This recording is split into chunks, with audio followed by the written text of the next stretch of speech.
I never thought my life would hit rock bottom in my parents' backyard. But there I was, tied to a wooden pole, in front of our family, friends, neighbors, anyone who was hungry for a bit of gossip and cruelty.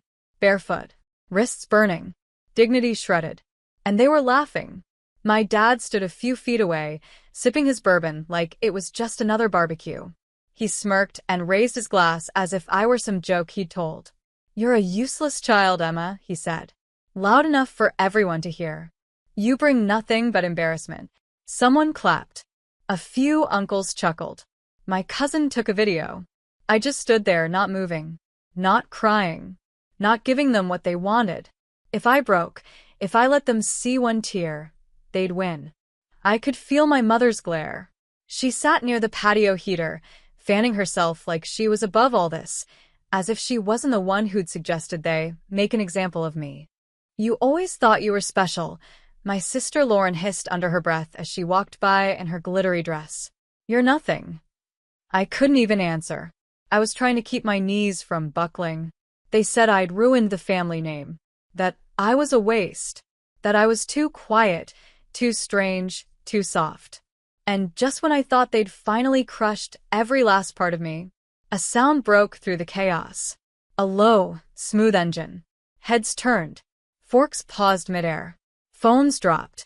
A black Rolls-Royce pulled up right outside the iron gate, its presence alone silencing the garden like someone had flipped a switch. The car stopped. Doors unlocked. And out stepped him. Nathaniel Carter. The man who disappeared 6 months ago. Tall. Sharp. Wearing a navy blue custom suit like it was stitched onto his soul. Calm. Calculated. And terrifyingly quiet. He didn't look at anyone. He looked straight at me. And my heart almost gave out. He walked with purpose. Every step on the stone pathway slicing through the awkward silence like a blade. Everyone moved out of his way instinctively, like they knew they were in the presence of something different. He stopped right in front of me, eyes narrowing when he saw the rope. "Emma." His voice was quiet, controlled. "Who did this to you?" Gasps. Real ones. My dad blinked like he didn't understand English anymore. My mother stood up so fast her chair screeched. Nathaniel didn't wait for an answer. He pulled a small knife from his jacket and sliced the rope off my wrists with surgical ease. I didn't even breathe. I couldn't. I just stared at him. He took my hand, so gently it made my throat tighten, and kissed the bruises. Then he turned around to the crowd. "This woman is my wife," he said, his voice like thunder wrapped in silk. "And I want to know who thought tying her up like an animal was acceptable." The entire backyard froze. My sister's wine glass shattered on the patio. My mom whispered, "Wife," like the word itself stung. My dad's lips parted, trying to speak, but nothing came out. And that's when Nathaniel said something that made every single person go dead silent. "This house? It's mine now, and I want every single one of you off this property within 15 minutes. You ever watch people go from smug to speechless in under 10 seconds? Because that's what happened next.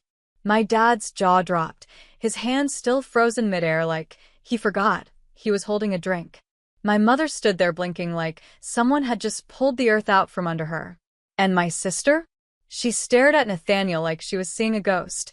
And for her, maybe she was. I rubbed my sore wrists as Nathaniel turned slightly toward me and asked gently, "Did you tell them?" I shook my head. I hadn't said a word to them about it. About us.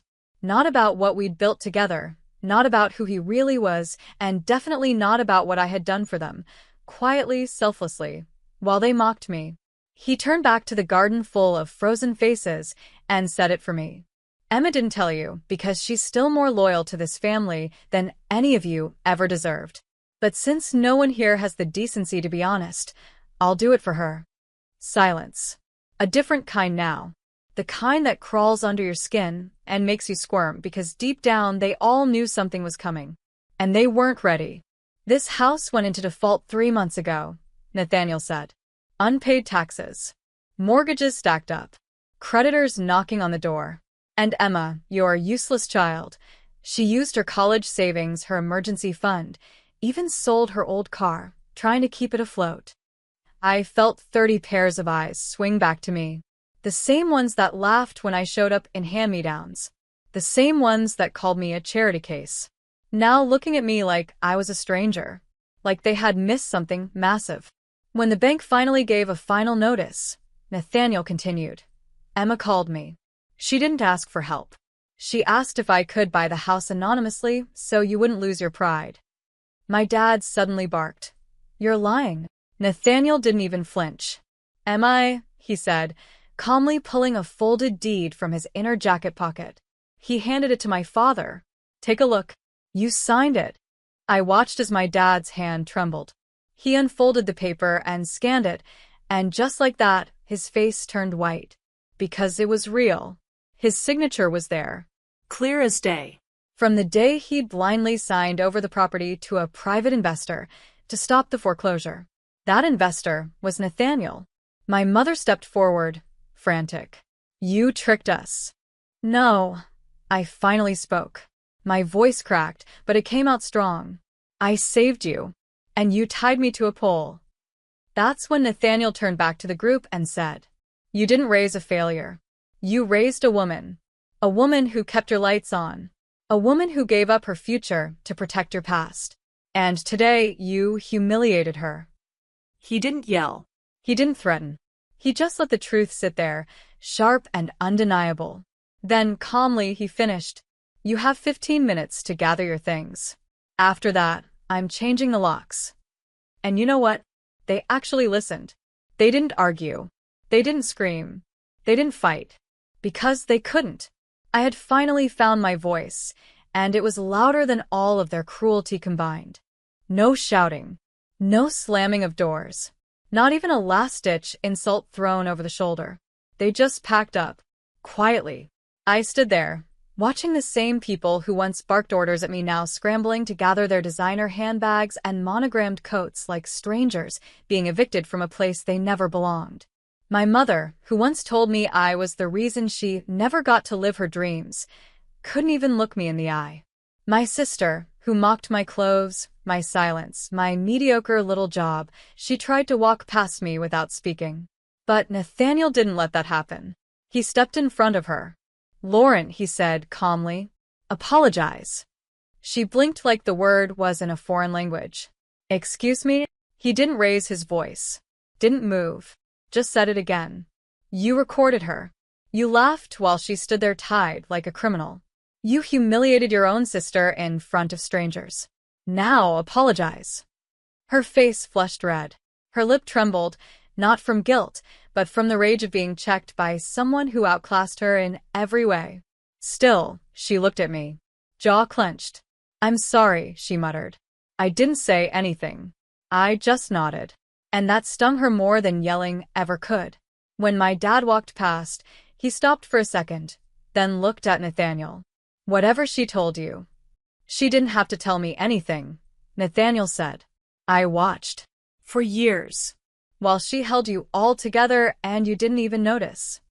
Dad opened his mouth, but Nathaniel cut him off. You know what the worst part is? She would have forgiven you. Even today. If you'd shown an ounce of remorse. My dad lowered his head like a man who finally realized the mirror he'd avoided all his life had just been shoved in front of him. And then he left. Just like that. No hug. No goodbye. I thought I'd feel empty. But what I felt was peace. When the last car drove off and the yard was finally quiet, it was just me and Nathaniel. He turned to me, brushing a loose strand of hair from my face. You okay? He asked. I nodded slowly. I think I am now. And then I laughed. It came out of nowhere. Soft. Disbelieving. Like a breath I'd been holding for years had finally escaped. He smiled, the way he used to back when everything was simple and nothing hurt. Come on, he said, lacing his fingers through mine. You've been saving everyone else for years. Let's talk about what you want now. I didn't know what to say. For once, no one was yelling. No one was judging. No one was cutting me down. Just me. And the man who saw me when no one else even looked. When the last car disappeared down the street, the stillness left behind was almost deafening. It wasn't the kind of silence that crushes you. It was something else. Something quieter. Kinder. Like the kind of silence that finally lets you breathe. For years, that house had echoed with judgment, fake laughter, and the constant need to prove myself to people who had already decided I wasn't enough. I used to walk those halls like a guest, an invisible shadow who did the dishes, paid the bills behind their backs, and got blamed for everything when things fell apart anyway. But that night, I stood in the foyer with Nathaniel's hand in mine, looking around like I'd never seen it before. Like it was mine for the first time. Because it was. Feels different, doesn't it? He asked gently, setting down his keys by the front door. I nodded, still not sure what part of me had survived the last 2 hours. I keep expecting someone to come in and tell me to go clean something, I whispered. He looked over at me, eyes soft. No one's going to do that ever again. I walked slowly through the living room, where earlier that day I'd been shoved, tied, and mocked like some kind of spectacle. There were still wine glasses on the side tables. Napkins scattered near the fireplace. Half-eaten cake plates abandoned like artifacts from a family that had pretended to love each other in public while tearing each other apart in private. I stood there, breathing it in, trying to untangle the truth from the years of noise. Nathaniel came up beside me. You're allowed to feel angry. I'm not, I said quietly. I'm tired. Tired of being angry. Tired of wondering why I wasn't enough for them. Tired of trying to earn love from people who only gave it when I made them look good. He didn't speak for a moment. Then he said, You never had to earn anything. They were the ones who failed you. That hit something deep. We made our way to the back patio. The sun had dipped low now, casting a golden, fading light across the edge of the yard. The pole I'd been tied to was still there, silent, unassuming, like it hadn't been the scene of public humiliation just hours earlier. Nathaniel walked over, untied what remained of the rope, coiled it slowly, and tossed it into a trash bin without a word. You could sell this house, he said after a while. We could go anywhere. Paris. Seattle. Buy land in Vermont and build something from scratch. I laughed softly. You know, I hate snow. He grinned. Then scratch Vermont. I sat down on the patio bench, letting the last warm light hit my skin. For the first time in, God, maybe years, I wasn't bracing for an insult. I wasn't waiting for someone to accuse me of being too emotional, too weak, too dramatic. You remember when we met? I asked. Of course, he said. You were working 2 jobs, finishing night school, and still managing to pack your mother's pills and file your dad's taxes. And you were living in a 1-bedroom apartment above a bookstore, trying to code a startup no one believed in. He smiled. You were the only one who did. I looked at him, eyes softening. I didn't see a billionaire when I met you. I saw someone kind. Someone with fire in his bones. And I saw someone with a heart bigger than the house she was trapped in. That silence came again, but this time, it was beautiful. We sat like that for a while, no need to fill the air with anything. No need to run, explain, apologize, or pretend. Just free. Eventually, I leaned my head on his shoulder and whispered something I hadn't dared say in years. I want to start over. I want a life that feels like mine. He turned his head slightly. Say the word, and we'll build it. From the ground up. No more chains. No more proving anything to anyone. And just like that, the house that had once felt like a prison now felt like a beginning. It's strange how peace doesn't come with fireworks. There's no dramatic music, no slow-motion montage, no one clapping when you finally rise from the ashes. Sometimes, peace just slips in quietly, when you're too tired to fight anymore, when the storm clears not with a bang, but with a stillness you didn't know how much you needed. That night, after everyone had left and the last sliver of sun had faded behind the trees, Nathaniel and I sat on the floor of the living room, our backs against the couch, the lights still off, the air filled with the quiet hum of nighttime. We didn't need to speak anymore. He held my hand, gently tracing the places where the rope had left red marks, as if memorizing the pain I had endured just so he could help me heal it. I glanced around the room. The fancy family portraits were still hanging, those perfectly posed, smiling lies. I walked over, took one down from the wall, and turned it over in my hands. "Keep it," Nathaniel asked from behind me. I looked at it for a second longer, then gently placed it face down on the table. "No. That's not who I am anymore. Because the truth is, I'd spent so much of my life trying to fit into a frame someone else built. Playing the good daughter, the quiet sister, the dependable backup plan. They called me dramatic when I spoke up, selfish when I said no, and invisible when I achieved something without their permission. But now?" I didn't need their approval. Not anymore. The next morning, I woke up in my own bed with the windows open and the fresh scent of rain-soaked grass drifting in. The house felt different, lighter somehow, like it had been holding its breath for years and finally exhaled. Nathaniel had already brewed coffee. He handed me a cup like it was second nature, and for the first time in so long, I didn't feel like I was waking up in enemy territory. I felt home. We spent the next week clearing the place out. I didn't cry once as I boxed up my parents' things. There was no sadness left, only clarity. I was done carrying the weight of people who never carried me. We found my old notebooks in the attic, the ones I used to scribble dreams into when I thought no one would ever listen. I laughed when I opened one and saw a list titled, "Things I'll Do When I'm Free." Nathaniel read it over my shoulder and grinned. "You really wrote, 'Learn to paint a sunset'?" I shrugged. I didn't say they were big dreams. Just mine. He kissed the top of my head. "Then let's go buy you some paints." And we did. We turned the old study into a sunlit art room. He built shelves. I filled them with brushes and messy canvases and colors I hadn't let myself touch in years. I'd forgotten how good it felt to make something without rules. We started having dinners at the long oak table, the one that used to be filled with cold glances and biting remarks. Now it held candles, fresh bread, and conversations that didn't leave bruises. One night, Nathaniel brought home a key and placed it in my hand. "I bought a cabin up north," he said. "Lakeview. No neighbors. Just trees, stars, and us. A place for you to breathe when this house feels too heavy." I stared at the key for a long time. "You're not trying to run away from this, are you?" I asked. "No," he said softly. "I just want you to know that from now on you have choices, not chains." And that was when I realized my life was finally mine. Not a performance. Not an apology. Not a contract signed with guilt. Mine. A few months later, I got an invitation in the mail. A cousin's engagement party. My name was spelled wrong, the envelope addressed to Emma and guessed if any. Nathaniel saw the letter. Raised a brow. "You want to go?" I smiled. "No."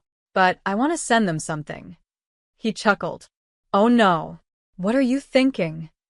I walked over to the desk, pulled out one of my old photos, the one where I stood beside Nathaniel at a tech conference, smiling as he accepted a Global Innovation Award. I signed the back. "From the useless child. Thank you for setting me free." Then I tucked it into the envelope and sealed it. No hate. No revenge. Just truth. And peace.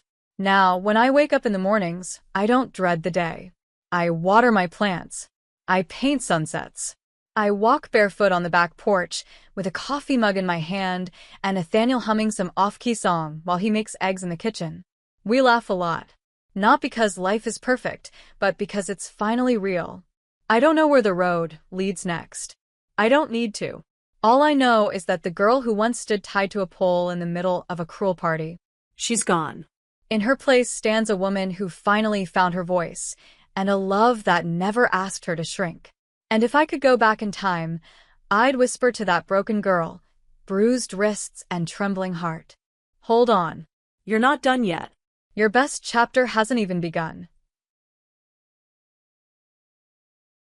Hannah's fingers tightened on the steering wheel as her old sedan sputtered along the quiet road.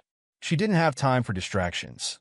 Not when rent was due tomorrow, and she barely had enough gas to make it home. But then, she spotted him. A man stood by the side of the road, his coat soaked through, holding up a sign that read, "Help needed. Urgent." Her stomach churned. This wasn't her problem. She should keep driving. Yet something about the defeated slump of his shoulders pulled at her conscience. Against every rational thought, She slowed to a stop and rolled down her window. "Are you okay?" she called, rain drumming on her car roof. The man stepped closer, his graying hair plastered to his forehead. His voice trembled. "My car broke down miles back, and I need to get to an important meeting. Please, if you could just drop me off at the nearest gas station." Hannah hesitated. This could be dangerous, but he looked more desperate than threatening, and she'd been in his shoes too many times to ignore him. She gestured to the passenger seat. "Get in." The man climbed into the passenger seat, dripping water onto the torn fabric. Hannah cringed at the state of her car. It wasn't much, but it was all she had. She glanced at him briefly as she pulled back onto the road. His suit, though soaked, was high quality, and his polished shoes didn't belong to someone struggling like her. "Thank you," he said, his voice strained. "I know stopping for a stranger isn't easy." Hannah offered a tight smile. "I've been where you are. Sometimes you just need a little help." He nodded, but his expression remained tense. "I owe you one." They drove in silence for a few minutes, the rhythmic sound of the windshield wipers filling the car. Hannah's curiosity got the better of her. "So, what's this meeting? Must be important if you're out here in the middle of nowhere." "It's not just important," he said, staring out the window. "It's everything." His cryptic answer made her raise an eyebrow, but she didn't press. She had enough problems of her own. The man shifted uncomfortably, and she noticed him clutching a leather briefcase as if it were a lifeline. Suddenly, he spoke again, his tone more urgent. "Can you take a different route? I think someone might be following me." Hannah's grip on the wheel tightened. "What do you mean, following you?" The man's eyes darted to the side mirror. "I don't have time to explain, but please, just turn left up ahead. Trust me." Hannah hesitated. Every instinct screamed at her to kick him out of the car, but the panic in his voice was undeniable. Against her better judgment, she turned down the deserted side road, the headlights cutting through the rain-soaked darkness. "Thank you," he said quietly, his relief palpable. "Look, I'm not trying to get involved in anything dangerous," she said, her voice firm. "If there's trouble, you need to tell me now." The man sighed heavily. "My name is Robert Sinclair. Let's just say I run a large corporation. There's a lot of money at stake, and some people aren't happy about my decisions. That's all I can say." Hannah's stomach twisted. "You're some kind of CEO." He gave a faint smile. "Something like that." Before she could process his words, bright headlights appeared in the rearview mirror.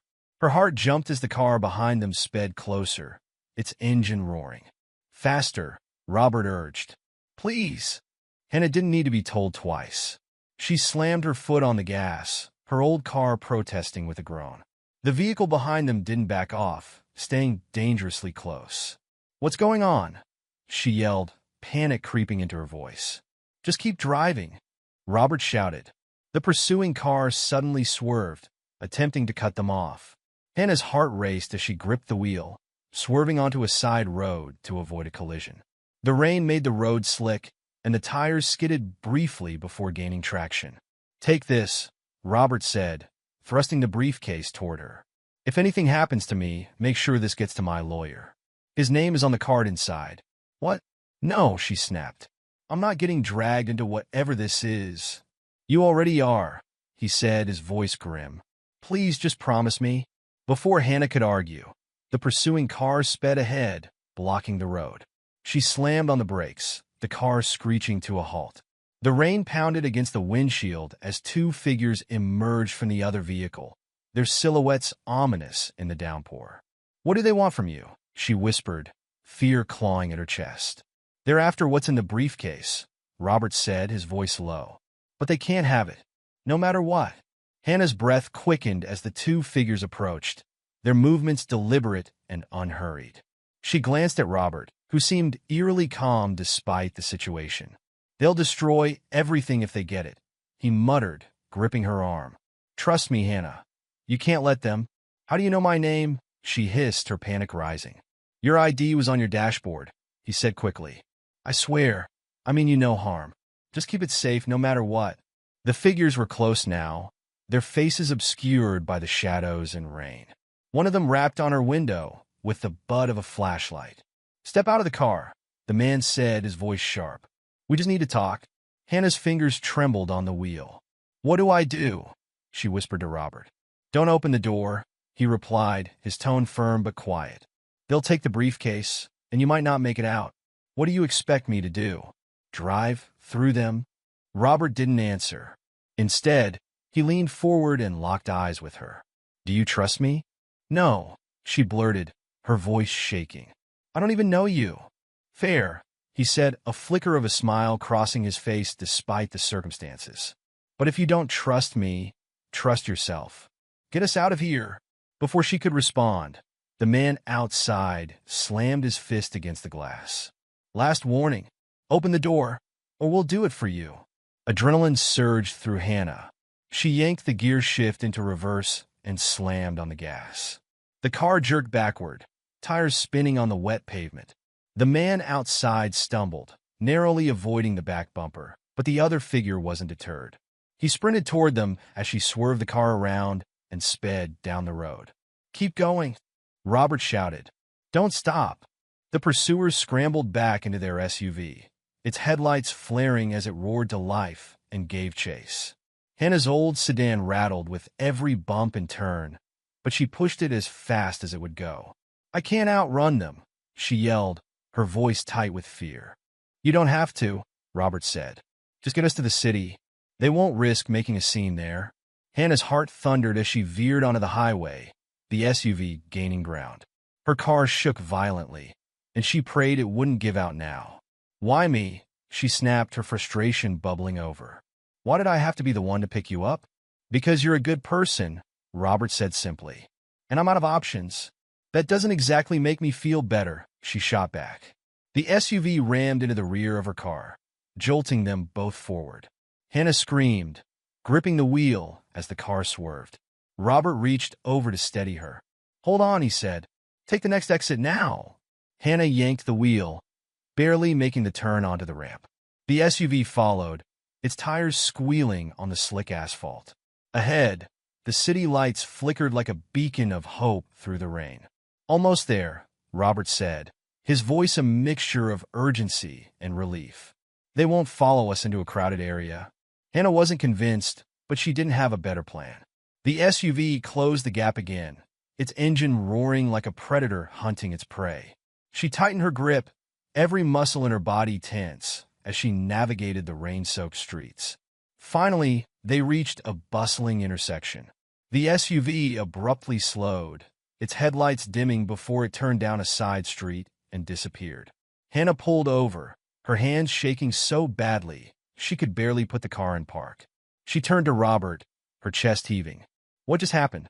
Who were those people? Robert exhaled, his expression weary but grateful.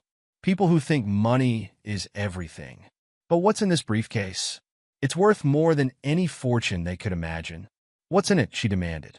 He hesitated, then opened the case slightly, just enough for her to see a stack of documents and a small USB drive.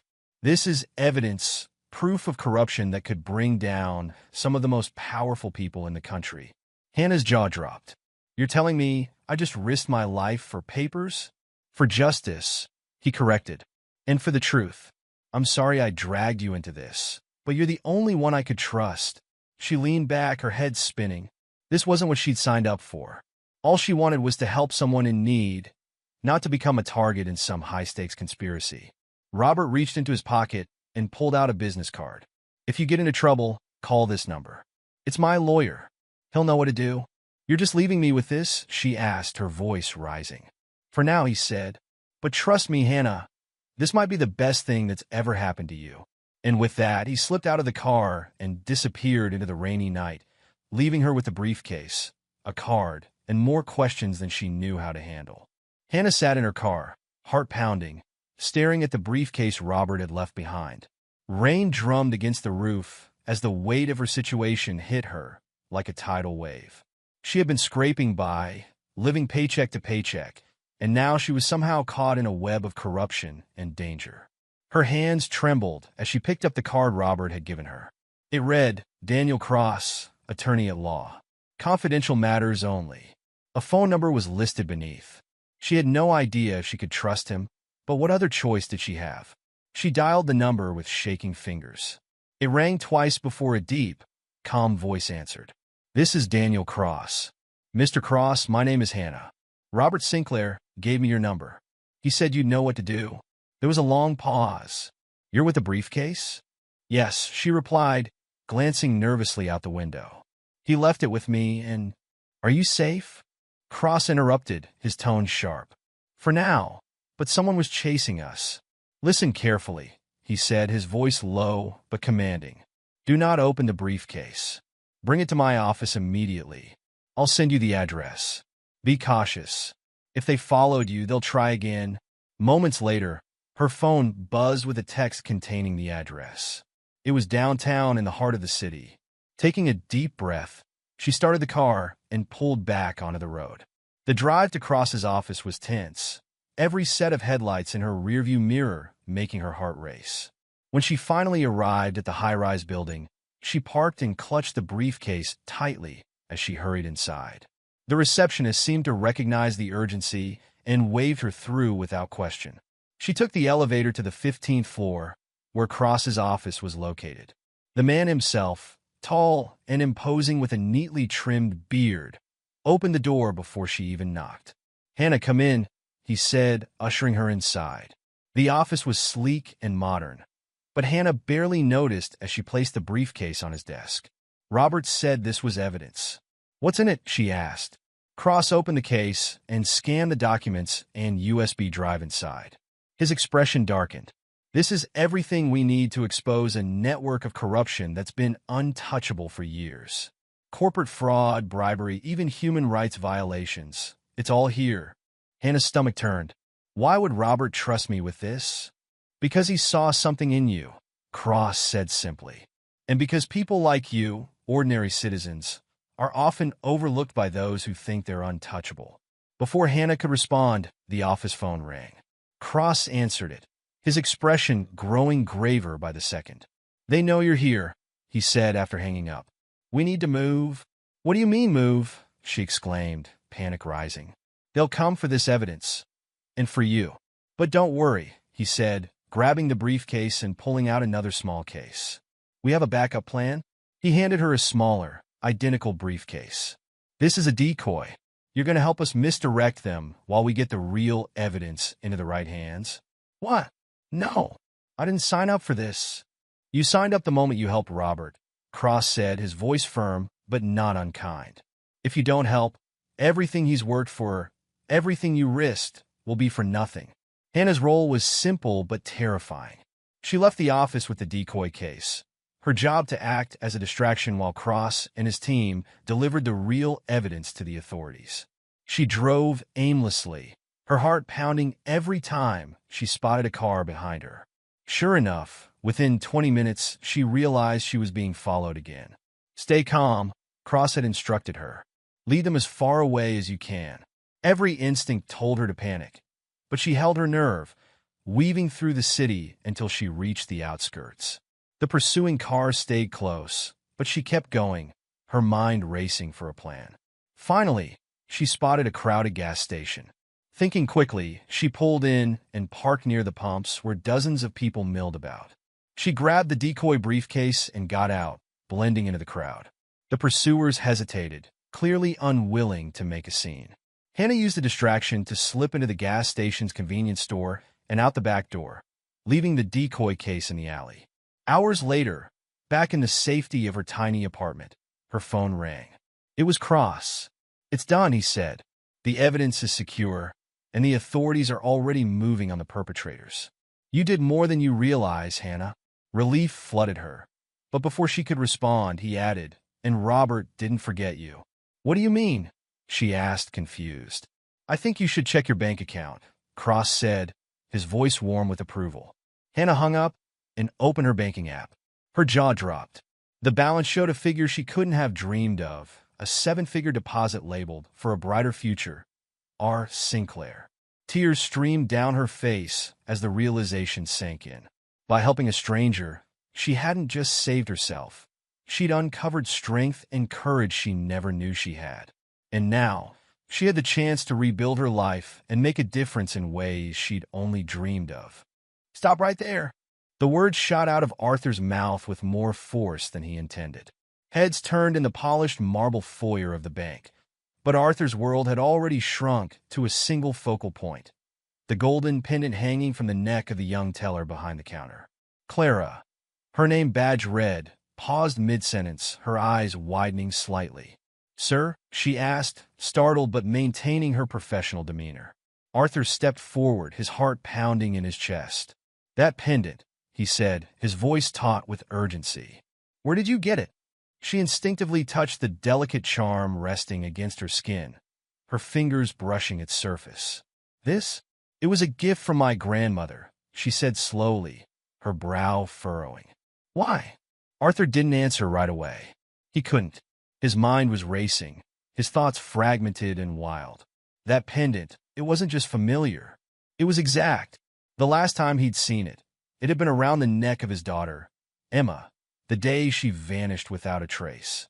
20 years of searching, of dead ends and shattered hopes, came crashing into this one surreal moment. "Are you all right, sir?"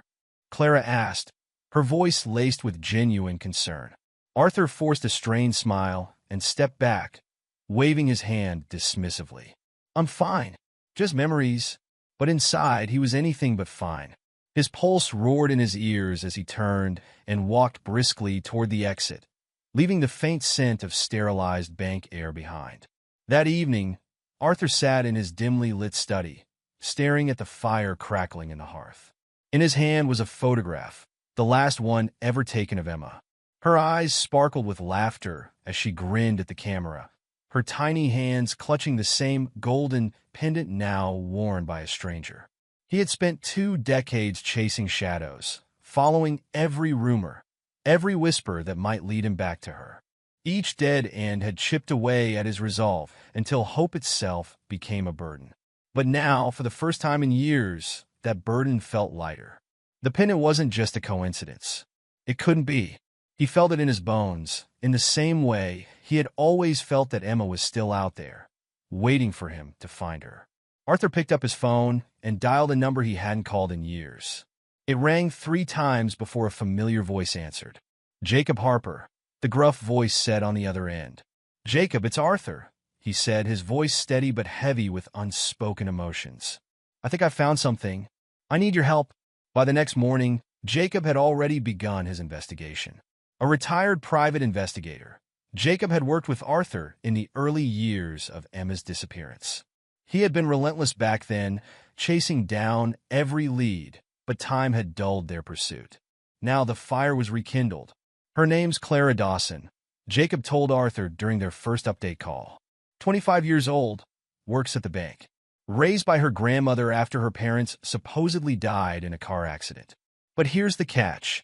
There's barely any record of her before she turned 18. Arthur's hand tightened around the phone. "What do you mean, barely any record?" "I mean, it's like someone wiped her early history clean," Jacob said. "No school records, no medical files, nothing substantial. And her grandmother, Margaret Dawson, wasn't exactly forthcoming when I spoke to her. She claimed the pendant belonged to Clara's mother, but I don't buy it." Arthur's mind raced. The pieces didn't fit, unless someone had gone to great lengths to ensure they wouldn't. Arthur couldn't stay away. The sight of Clara's pendant haunted him, and he needed to know more. 2 days later, he walked back into the bank. Clara greeted him with the same polite smile, but when he asked to speak to her in private, her brows knit with concern. In the privacy of a small conference room, Arthur laid his cards on the table.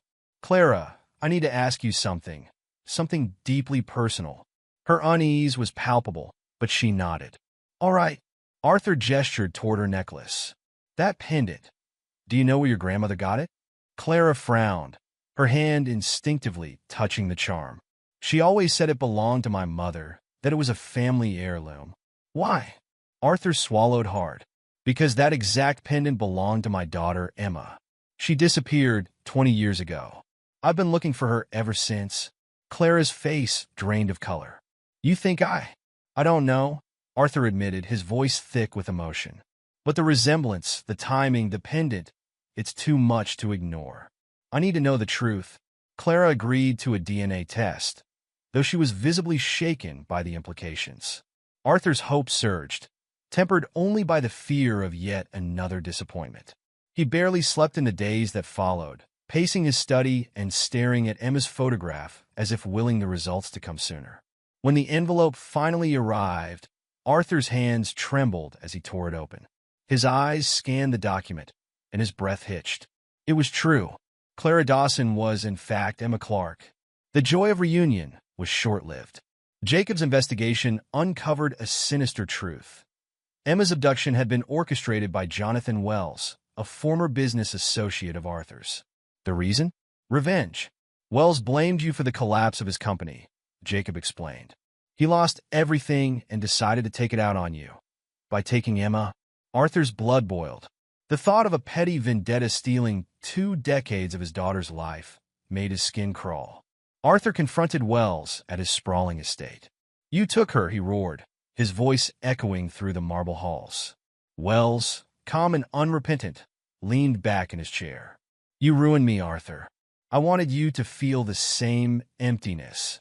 You're a monster, Arthur spat, and you'll pay for what you've done. With Wells behind bars, Arthur and Emma began the long, painful process of rebuilding their relationship. There were moments of joy and moments of heartbreak as they grappled with the years stolen from them. But slowly, they found their way back to each other. For Emma, formerly Clara, life had become an overwhelming whirlpool of revelations. She stood in the grand hallway of her newfound father's estate, staring at the family photos lining the walls.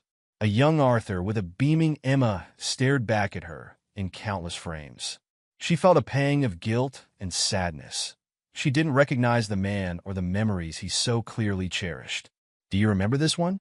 Arthur asked gently, holding up a frame where a toddler Emma sat on his shoulders, her tiny hands gripping his hair with glee. Emma shook her head, her voice barely a whisper. I'm sorry. Arthur's face faltered for a moment, but he quickly masked his disappointment. That's okay, he said, placing the photo back on the shelf. We'll make new ones. Despite his optimism, the void of 2 decades loomed heavily between them. Emma struggled to reconcile the identity she'd built as Clara with the person she was meant to be, Emma Clark, a daughter stolen from her rightful life. The transition wasn't just difficult for Emma. Arthur wrestled with anger, guilt, and determination. He wanted to help Emma heal, but the betrayal of those who had taken her demanded his attention.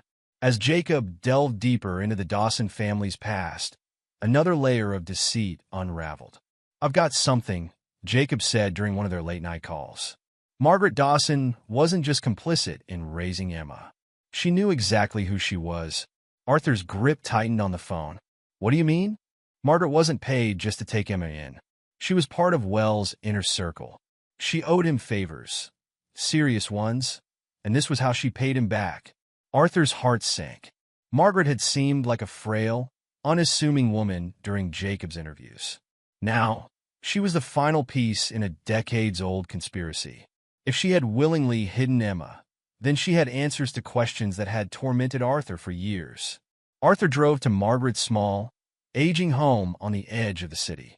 The woman greeted him with a wary look when she opened the door, her hand trembling as she clutched her cardigan. I know who you are, Margaret said before Arthur could speak. And I know why you're here. Then you know I won't leave without the truth, Arthur replied, stepping inside without waiting for an invitation. Margaret shuffled to the living room, lowering herself into an armchair. I never wanted to hurt her, she began, her voice quivering. Emma was a sweet girl, but I had no choice. Arthur leaned forward, his eyes boring into hers. You always had a choice. Why did you take her?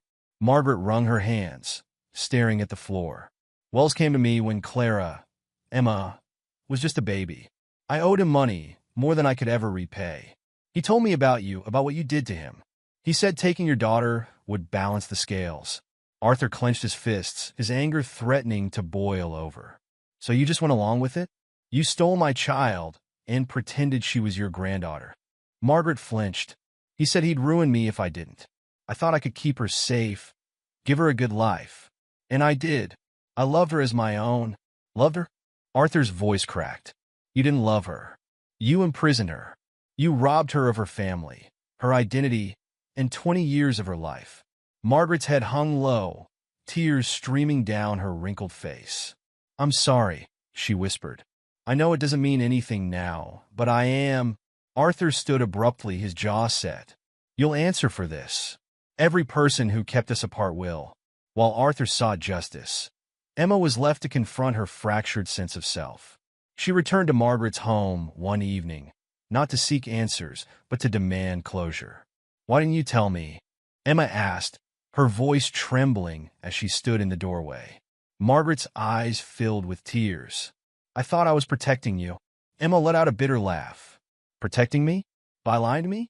By letting me believe I was Clara Dawson when I was Emma Clark all along."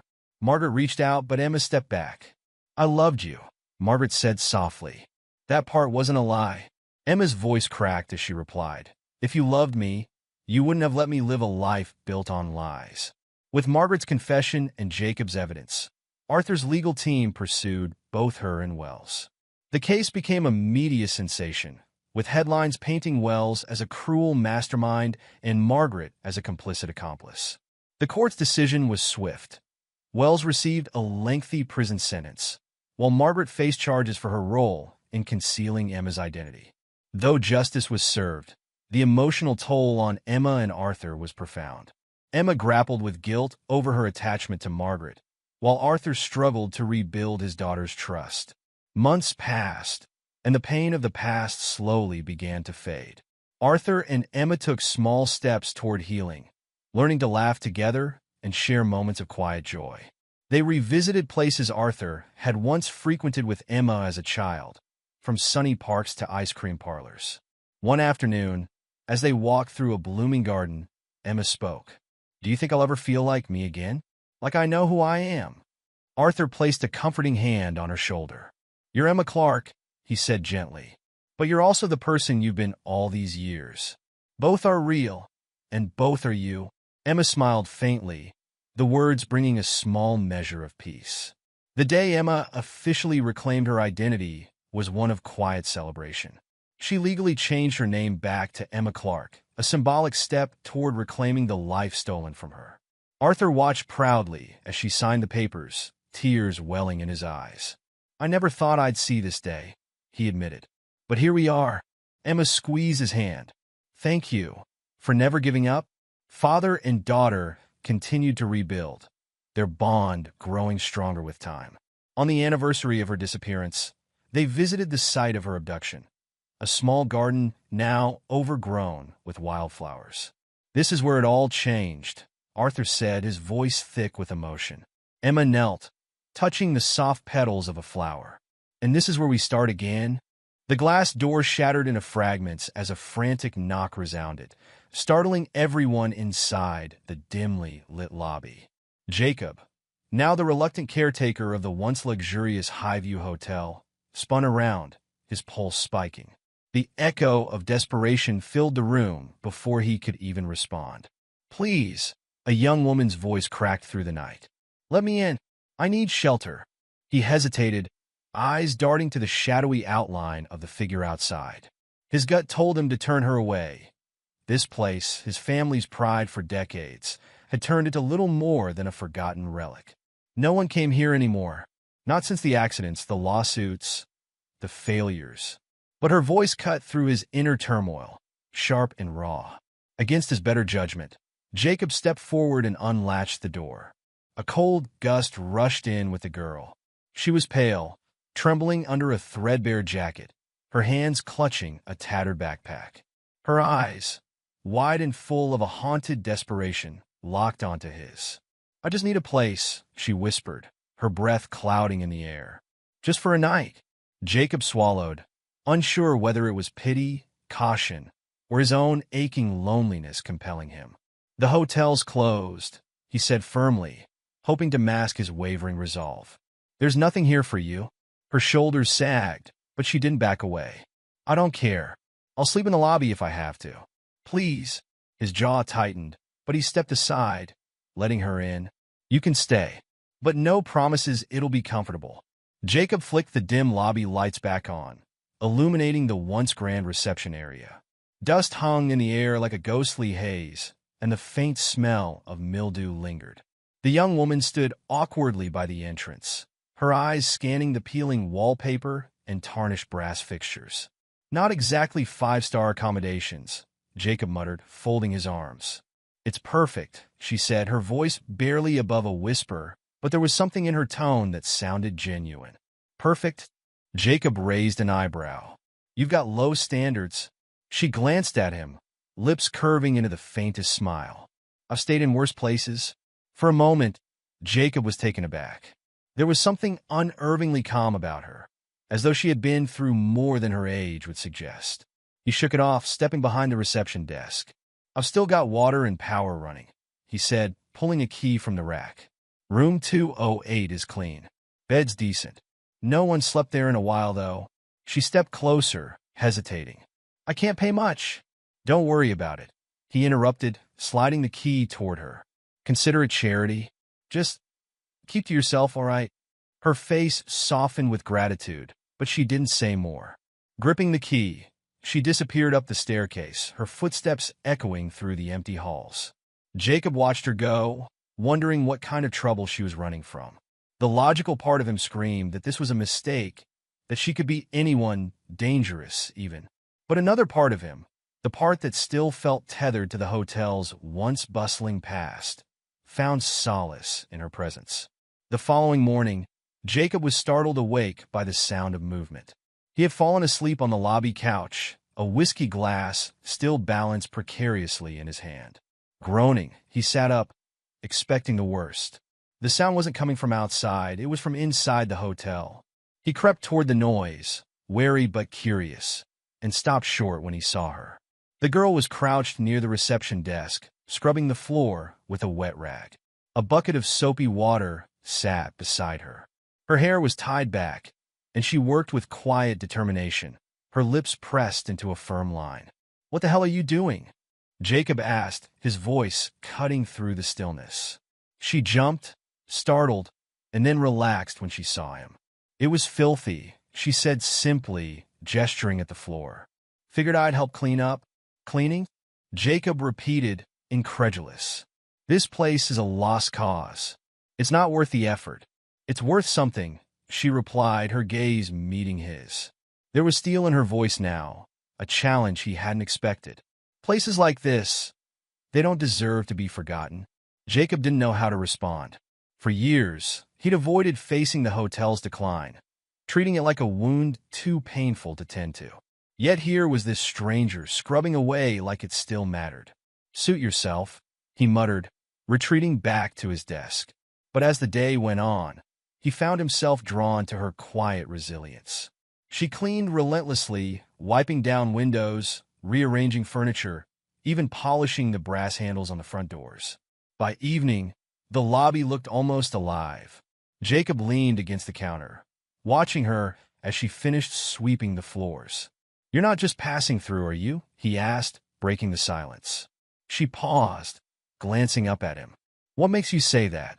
People who pass through don't care enough to clean. Her eyes flickered with something he couldn't quite read.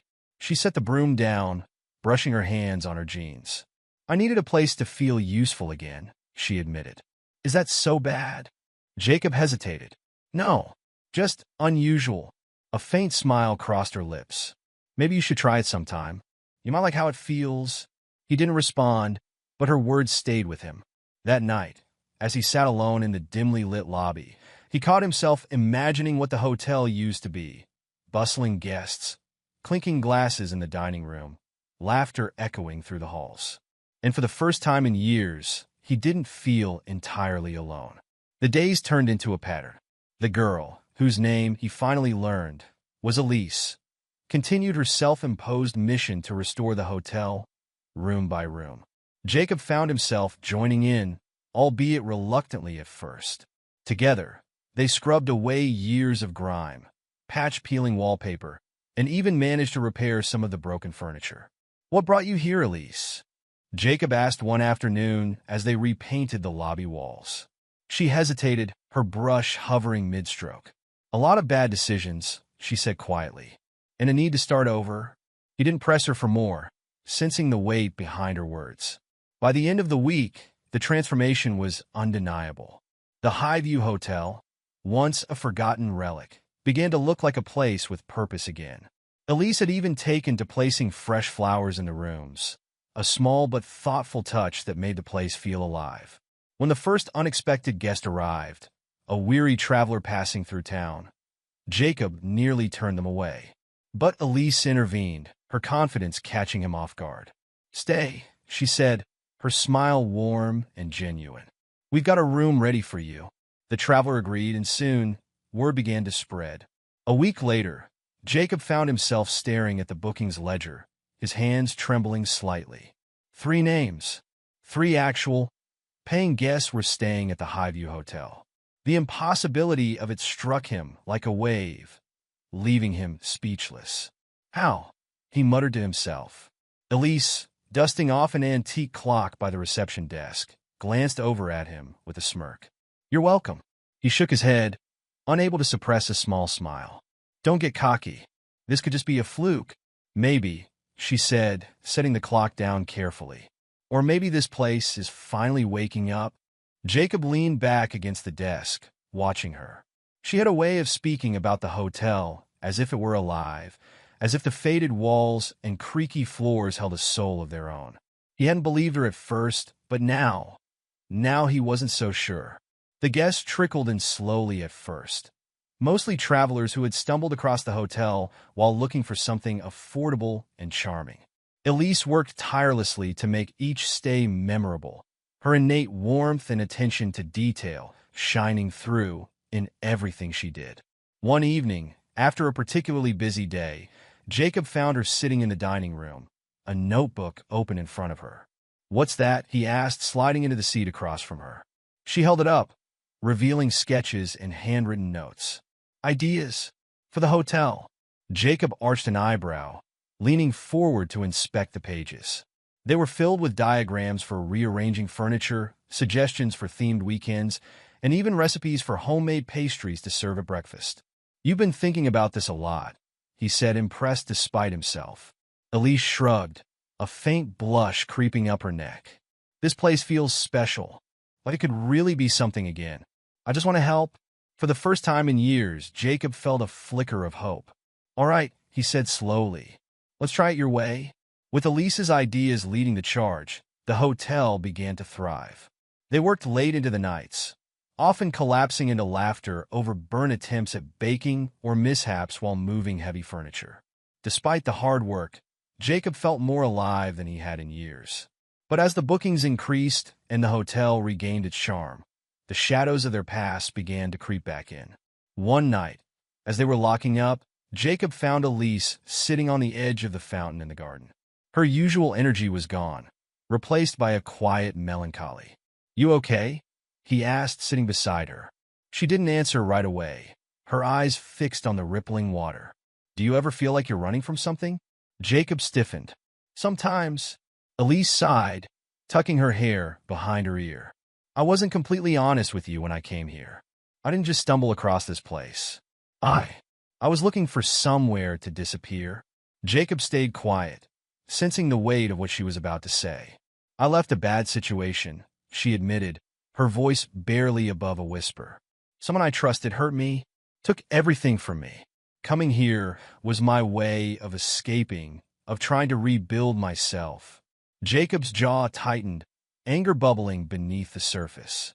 "If they hurt you, they don't deserve to have any hold over you now." Her eyes met his, glistening with unshed tears. "It's not that simple. The past doesn't just let go." "No," he agreed. "But you've built something here, Elise. Something they can't touch." Her lips quirked into a faint smile. "You think so?" "I know so," he said firmly. For the first time since she arrived, Elise leaned her head on his shoulder, and they sat together in silence, the cool night air wrapping around them like a protective shroud. As the weeks went on, the Highview Hotel became a beacon in the small town. Guests spoke of its cozy charm, the care put into every detail, and the warmth of its owners. Jacob and Elise became an inseparable team, their connection deepening with each shared victory and quiet moment. But peace is a way of drawing the storms. It started with a phone call. Jacob was fixing a broken railing on the front porch when Elise came out, her face pale and her hands trembling. "Who was it?" Jacob asked, setting his tools aside. She swallowed hard, her voice shaky. "Him. He knows where I am." Jacob's blood ran cold. "What did he say?" "He wants to come here," she whispered. "To talk." The very idea of someone threatening the sanctuary they'd built together made Jacob's hands clench into fists. "He's not setting foot in this hotel. Not while I'm here." Elise shook her head. "You don't know him, Jacob. He won't stop. Then we'll make him stop." The days that followed were tense, every sound and shadow putting them on edge. Elise tried to keep busy, pouring her energy into the hotel, but Jacob could see the fear gnawing at her. When the man finally showed up, it was late at night. The headlights of his car pierced the darkness as it rolled up the gravel drive, stopping just short of the hotel's entrance. Jacob stepped out onto the porch, his heart pounding as a tall, broad-shouldered figure emerged from the car. The man's face was sharp and cruel, his eyes cold as they fixed on Jacob. "Where's Elise?" he demanded, his voice low and menacing. Jacob didn't flinch. "She doesn't want to see you." The man took a step forward, his jaw tightening. "That's not your call to make." "Actually, it is," Jacob said, standing his ground. "You're trespassing. Leave now, or I'll call the cops." The man's lip curled into a sneer. "You think you can protect her? You don't know who you're dealing with." "Try me," Jacob shot back, his voice steady despite the adrenaline coursing through him. Inside, Elise watched from the window, her breath hitching as the confrontation unfolded. She wanted to run, to hide, but something about Jacob's unwavering stance rooted her in place. For the first time in a long time, she felt safe. Jacob stood firm, his fists clenched as the man approached, his shadow long under the dim porch light. The tension was palpable, each step forward filling the air with a suffocating weight. Jacob's heart pounded, but he refused to back down. This was Elise's sanctuary now, and no one, especially not this predator, was going to take that away. "I'm giving you one last chance," Jacob growled, his voice low but steady. "Get in your car. Leave, or you'll regret it." The man smirked, a smugness that spoke of years of manipulation. "You think she's yours to protect? You don't know the first thing about her." "I do. She belongs with me." From behind the window, Elise's hands trembled as she watched the exchange. Jacob's words gave her courage, but the sight of her past standing just feet away sent her spiraling. The walls she'd carefully rebuilt seemed to crumble, exposing the wounds she thought she had buried. "No," she whispered to herself, gripping the windowsill. "Not this time." The man took another step, towering over Jacob now, his expression darkening. "Move," he ordered. Jacob didn't budge. "No." The tension exploded. The man lunged forward, shoving Jacob hard against the railing. Wood creaked and splintered under the force, but Jacob didn't let up. Fueled by anger and the need to protect, he swung back, landing a punch square across the man's jaw. The two grappled in the dim light, their struggle violent and chaotic. The man was bigger, stronger, but Jacob had resolve on his side. Suddenly, a voice cut through the chaos. "Stop!" Both men froze, panting, and turned to see Elise standing on the porch steps, her face pale, but her eyes blazing with determination. "This ends now," she said firmly, her voice steady despite the fear threatening to claw its way out. The man sneered. "Elise, don't be stupid. You think you can just walk away from me?" "I already have," she said, stepping closer. "You don't control me anymore. You don't scare me. And you're not welcome here." Her words hung in the air, their finality striking like thunder. The man's bravado wavered. He glanced between Elise and Jacob, weighing his options. For the first time, he saw that he wasn't in control. "You'll regret this," he spat, but his voice lacked conviction. He turned, storming back to his car. Gravel crunched under his feet as he climbed in, slamming the door behind him. Jacob and Elise stood in silence, their breaths heavy as the car peeled out of the driveway, its taillights disappearing into the darkness. Inside the hotel, Jacob collapsed onto one of the lobby chairs, rubbing his sore shoulder. Elise followed, sitting across from him. For a moment, Neither spoke, the weight of what had just happened pressing down on them. "You didn't have to do that," Elise said finally, her voice soft but filled with gratitude. Jacob looked at her, his expression serious. "Yes, I did. You deserve better than to keep running. And I'm not about to let someone like him take this place away from you." She smiled faintly, tears pooling in her eyes. "Thank you." They sat in silence for a while, the hotel quiet around them. Despite everything, a sense of peace began to settle. The days that followed were transformative. Elise, no longer burdened by the fear of her past, threw herself into the hotel with renewed purpose. Jacob worked alongside her, their bond growing stronger with each passing day. Word about the Highview Hotel continued to spread. Guests praised its unique charm, and Elise's warmth left a lasting impression on everyone who walked through the doors. Jacob, once reluctant to even step into the building, found himself thriving in the role of caretaker and partner. One afternoon, as they prepared for another busy weekend, Elise stopped Jacob in the hallway. "I've been thinking," she said, her voice hesitant but hopeful. "Dangerous," Jacob teased, though his smile was genuine. She rolled her eyes. "I'm serious. I think I want to stay here." "For good?" Jacob blinked, surprised. "You mean that?" She nodded. "This place saved me. And so did you. I want to keep building this, together." For a moment, Jacob was speechless. Then he grinned. "I can't think of anyone I'd rather do this with." Months passed, and the Highview Hotel became a beacon of hope, not just for travelers, but for the entire town. Its story, a tale of redemption and resilience, drew attention from local media and even a few travel blogs. Bookings surged, and Jacob and Elise worked tirelessly to maintain the personal touch that had made the hotel so special. One evening, after the last guest had retired to their room, Jacob found Elise sitting on the garden bench, looking out at the stars.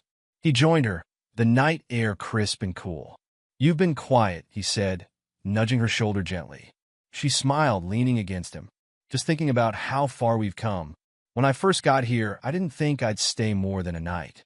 And now this is home," Jacob finished for her. She looked up at him, her eyes soft. "Yeah, it is." For a moment, they sat in comfortable silence, the sounds of the night surrounding them. "Elise," Jacob said quietly, his voice filled with emotion. "You've changed my life. This place, it wasn't alive until you walked in. I wasn't alive until you walked in." Her cheeks flushed, and she reached for his hand. "I think we saved each other." Jacob smiled, his heart full. The Highview Hotel thrived, not just as a business, but as a testament to the power of second chances. Jacob and Elise, bound by their shared journey, found not only purpose, but a love that made every challenge worth it. And as the stars shone brightly above the hotel that night, it was clear that the story of the Highview wasn't one of endings. It was just the beginning.